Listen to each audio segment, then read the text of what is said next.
So let's go ahead and get this kicked off. My name is Patty Ruland. I'm with Engage by Sell. I'm a consultant here, and I'm happy to be hosting our second customer success webinar where our dynamic duo, I feel like I call you guys that all the time. And I'll let you guys figure out which one's Batman and which one's Robin. Not getting into that. But we are Two Batmans.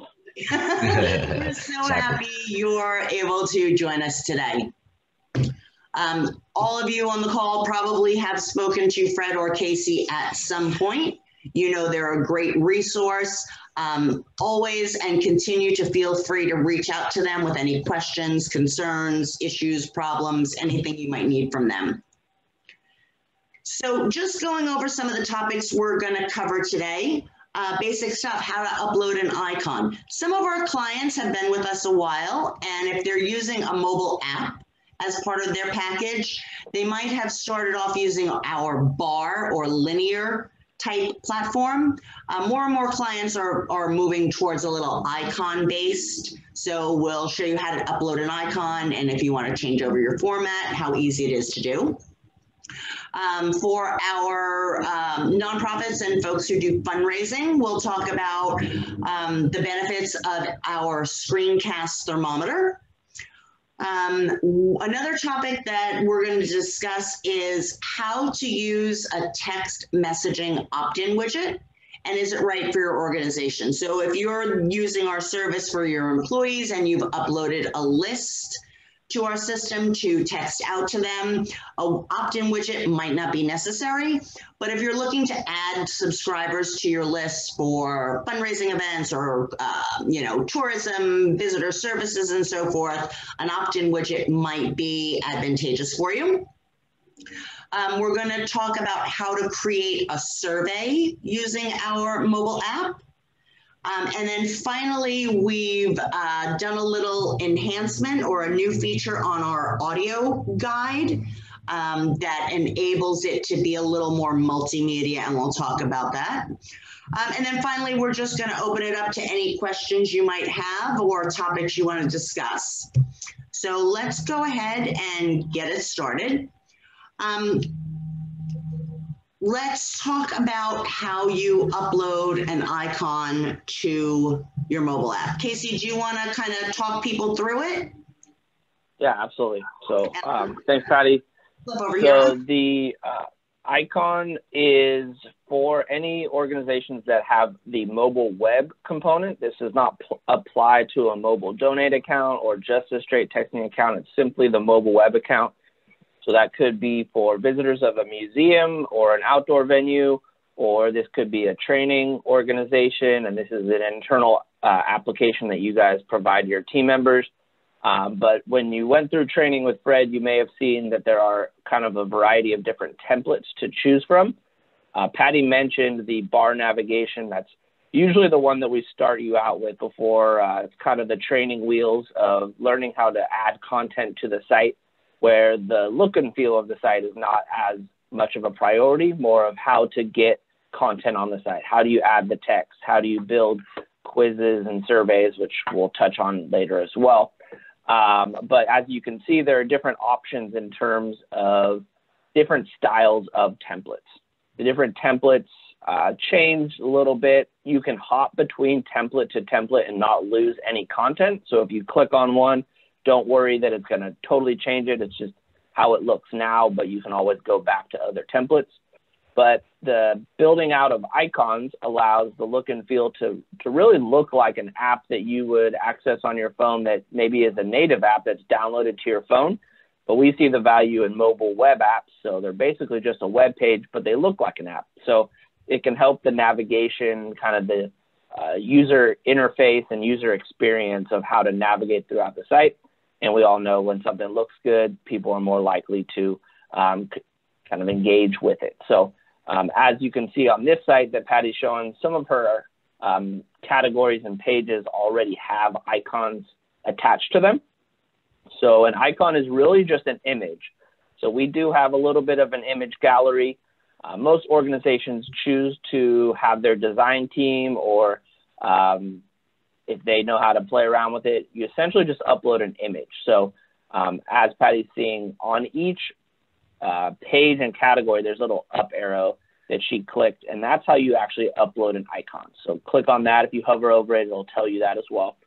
And then asked if I could zoom in, so I just zoomed in a little here.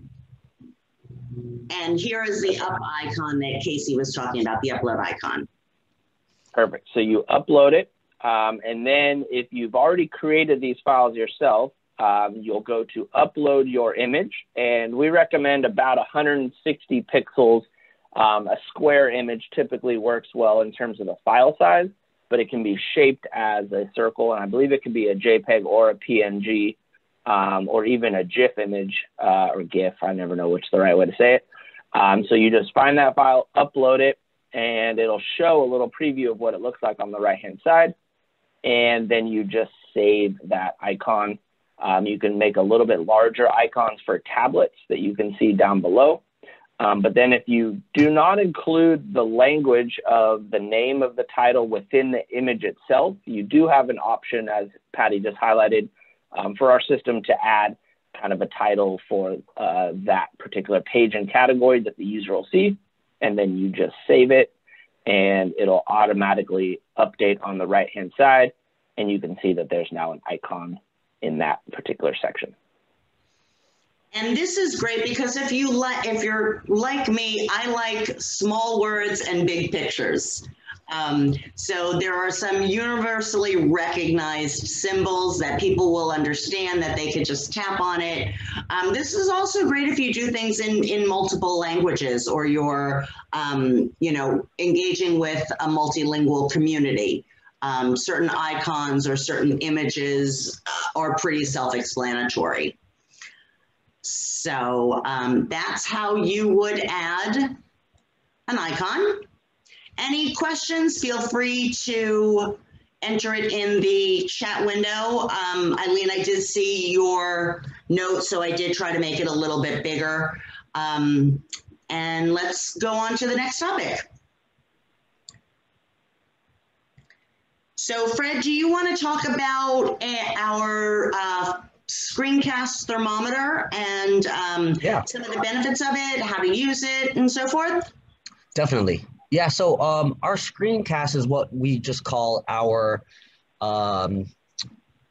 what we call our live thermometer screen. And typically at a live event, this is what you'll show on like a big screen TV or a projector.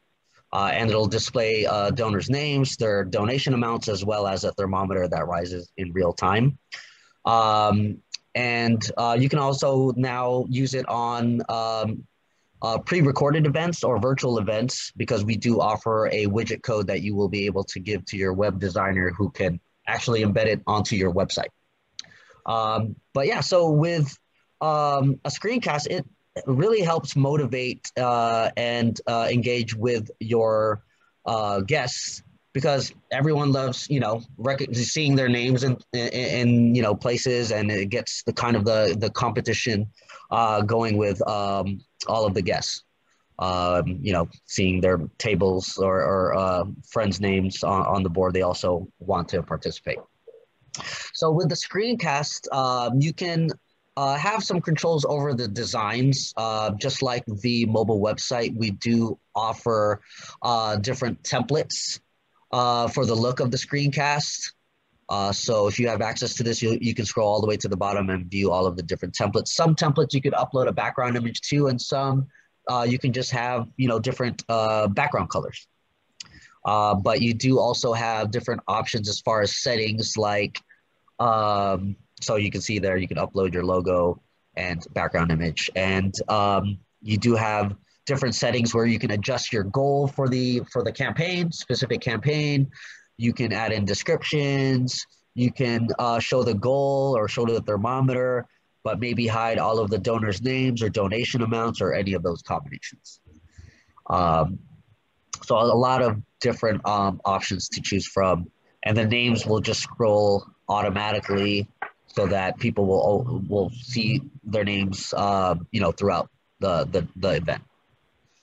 And Fred, for live events, all they need is a computer with, Wi-Fi or internet access, and it's just simply this link and of course we don't have any content in here, it's just for example purposes, but this is what you're talking about could be projected onto a big screen or monitors around the facility and so forth. That's exactly right. You can do a call to action and everybody can text in, and it raises, obviously in real time. Exactly right. Exactly right. And, they'll have speakers at the event kind of, call out names like, hey, John just donated $200, so a lot of fun things you can do with the screencast. And one of the neat things about it is, and Fred mentioned this briefly, you can control what information is shown. So some organizations want to give name recognition, but maybe feel uncomfortable showing the dollar amount that somebody donated. So maybe they're just going to show the name with the dollar amount, and you can make those changes. Some organizations are cautious about showing a goal, because they're afraid if they don't get a good response, they don't want to, be embarrassed that they fell short of their goals. So while you put in a goal amount, which is something the thermometer moves based upon, you don't necessarily have to show that amount to the public. So there's a lot of flexibility in how this can be configured. And like Fred had said, there's different ways you could do it with an image in the background, with just colors and so forth. Also, there's a way to enter in donations to appear on the screen manually, just right from the back end here. So in case you want to, show donations that came from your website or any other places, maybe at a live event, people are donating cash and you want those amounts to also show up on your screencast totals. You would also be able to do it here, but it looks like on this specific one, it might. Oh, I'll go back to the screencast administration tab really quick, and then go down to where the column it says offline pledges. Just right from the screencast administration window. Scroll down. So right there where it says offline pledge, scroll it a little bit higher. There you go. So put yes on that and then save.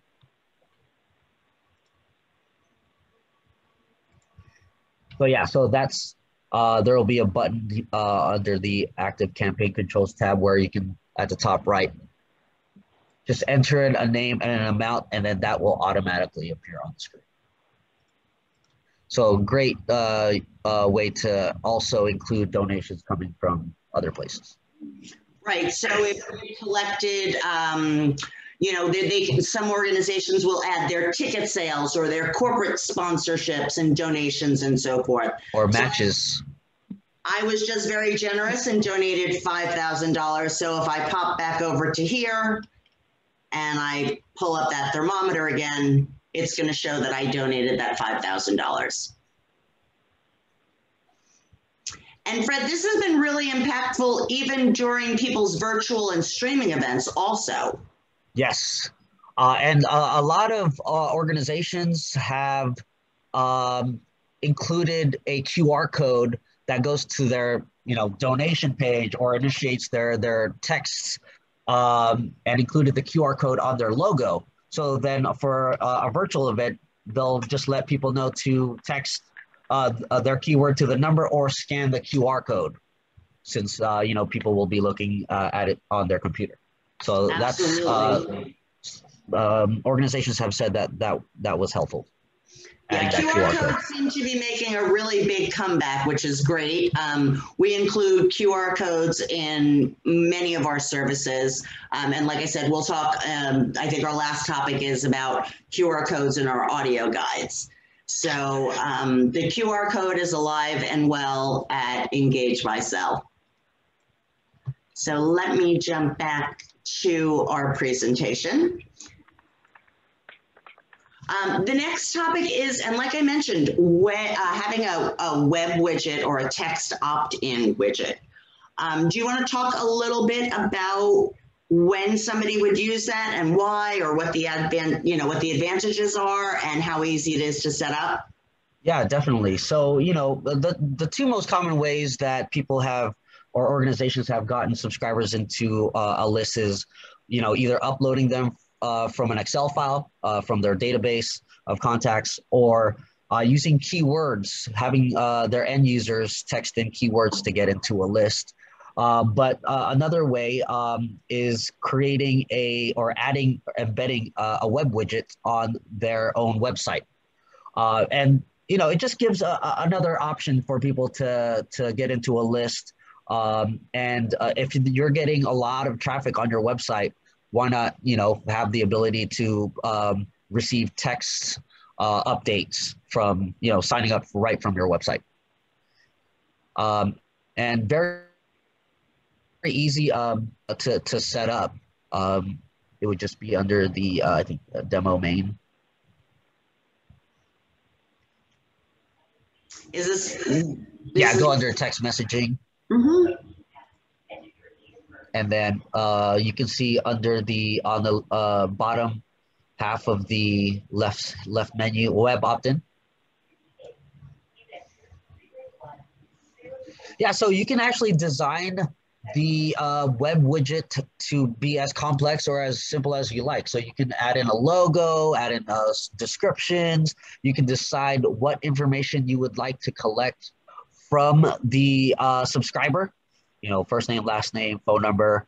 Again, you can add additional descriptions, change color schemes. And then you would also be able to show what list you would like people to sign up to, right? So let's say if it's you're a training organization, you want employees to sign up to the list that they're interested in receiving updates to. So you can see there on the widget itself, they can fill out their own information and choose themselves what type of information they would like to receive text messages for. Right. So, Fred, so this is great for enterprise companies who use us for their employees. It's also great for nonprofits. Maybe people want to receive, opt into a list about volunteer opportunities or upcoming events, or, what they can do to help the organization, or, even for, I could just imagine the list is endless as to ways to encourage people to opt in for different types of things via text message communication. Exactly. So you can always offer both options, right? Text into a list by texting in a keyword or secondary keyword to jump into a list. But you can also have this embedded onto your website so people can opt themselves back in through that avenue. Right. And there you can see your website, give them an avenue to opt in that's easy for them. Right, especially if you get a lot of traffic on your website. Exactly. So to embed, you can see that there's the iframe code there that you can just give to your web designer. All they have to do is plug that in wherever you want it to appear on the website, and that's really it. Perfect. And Fred, just out of curiosity, do most people put that on their homepage so people see it right away? Yeah, exactly right. So they'll put in like a little disclaimer, like sign up to receive important messages, or call to action, and then they'll have that on the front page so that you want people to sign up to your lists as much as possible, and it being prominent in the front page or on the home page does the trick. So yeah, you don't want them have to be hunting through your website to find a way for them to opt in, which is great. Exactly. So let's switch gears a little. And Casey, do you want to talk us through different ways to, or how somebody would create a survey? Sure, yeah. So survey is a great way, and this is another feature on the mobile web service. And this is a great feature in order to collect information. So sort of like a constant contact site or a survey monkey where you would be collecting information, you essentially get to craft tons of different features about it. This feature is actually on the Build Your Page section of any of your pages. It's one of the elements that you get to choose from, and it's actually called Super Quiz. So the way that you make it a survey is just the choice of quiz type that you build, as well as the kind of way that you frame your questions. So under the quiz name, you can call it survey. You can be following a conference and want to send out a link to find out how it was, or after a training, or visitor feedback, or anything that you guys can think of. And then you choose that quiz type dropdown, and it's going to give you some options that look like actual quizzes. But then there's one in the middle, one question per page, a survey with no right and wrong answers.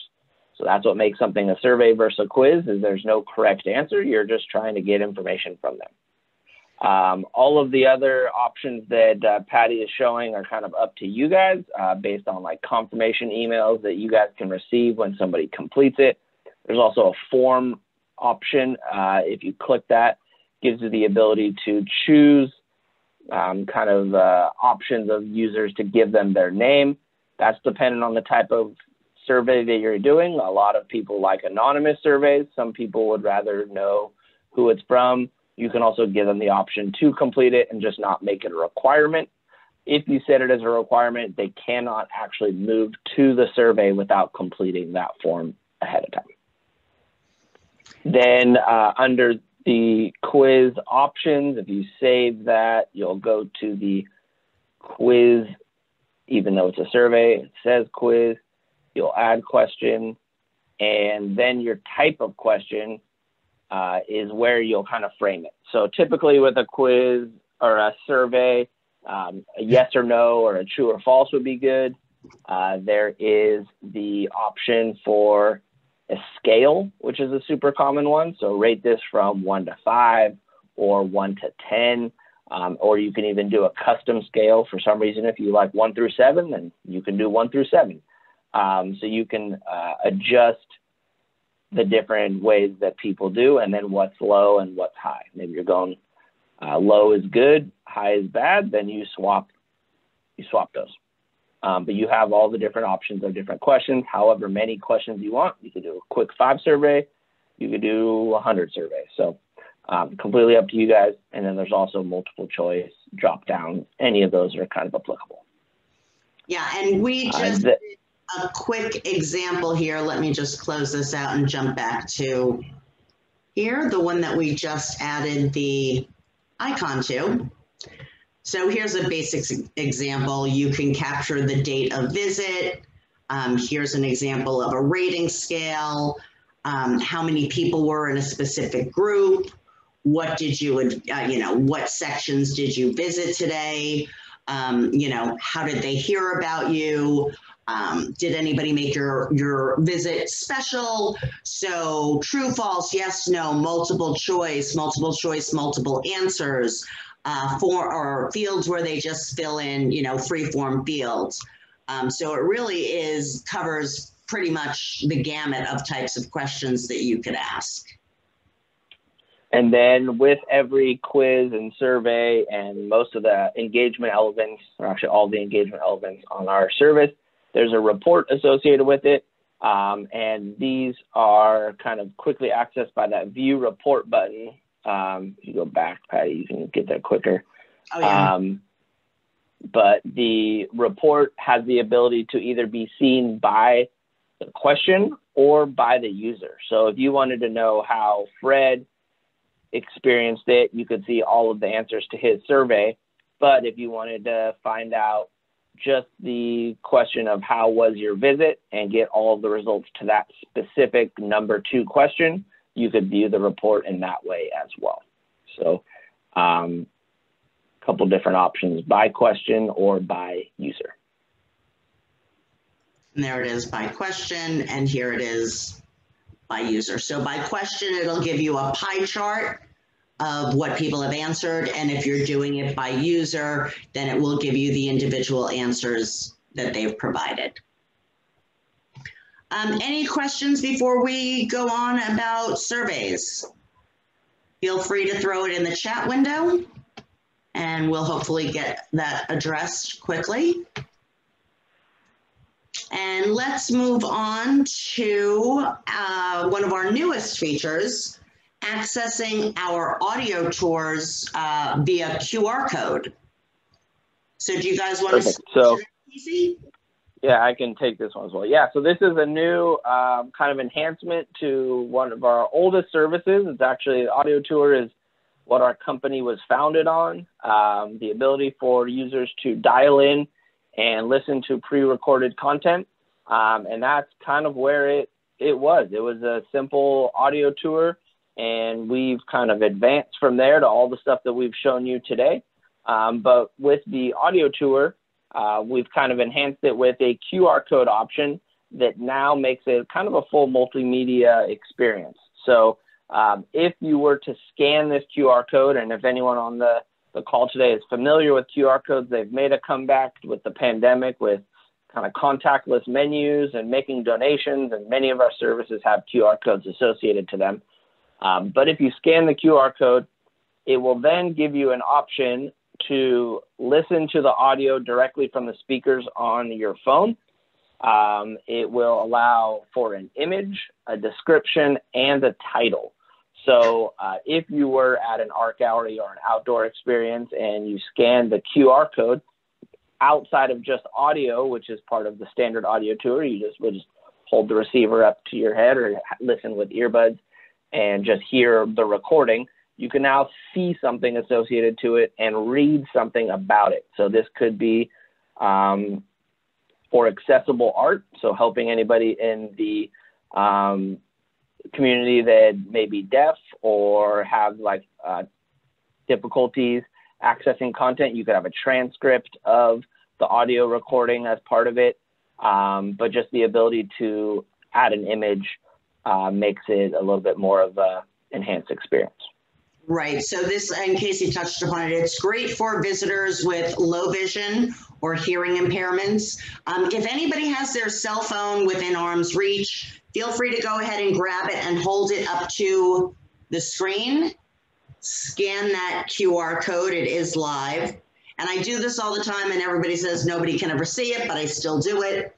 I got a little image that popped up here. I have the written transcript. So if I have a hearing impairment, I'm able to read it. If I'm visually impaired or have low vision, I can tap that button and it will automatically play. I don't know if you guys can hear this. I'm Lacey Lady, a B-17G bomber known in World War II as a flying fortress. So I'm just going to pause that. The other great thing is if you have folks visiting from international destinations, you know, they might not necessarily have a texting plan or a, dial plan while they're visiting. But again, the QR code is universal. It will scan and pop up on their phone regardless of where the phone is based. So they don't have to worry about dialing country codes or anything like that to access your content. Phil had a question in the chat that I'm going to touch on real quick. So as of right now, it's just a text and a single image. We kind of kept it pretty straightforward in terms of scanning a QR code. But if you have the mobile web component, we can hop back to that. There is QR code options for every page of the mobile web service. So you could actually have a video and the quizzes and all of that. So each page and everything has a QR code associated to that. Completely different service outside of audio. Audio is pretty straightforward. It's an audio clip with a single image. But if you want to get real fancy, the mobile web component has the ability to upload audio, but then enhancements of video, the super quiz surveys that we added earlier, tons of images, galleries, all of that good stuff.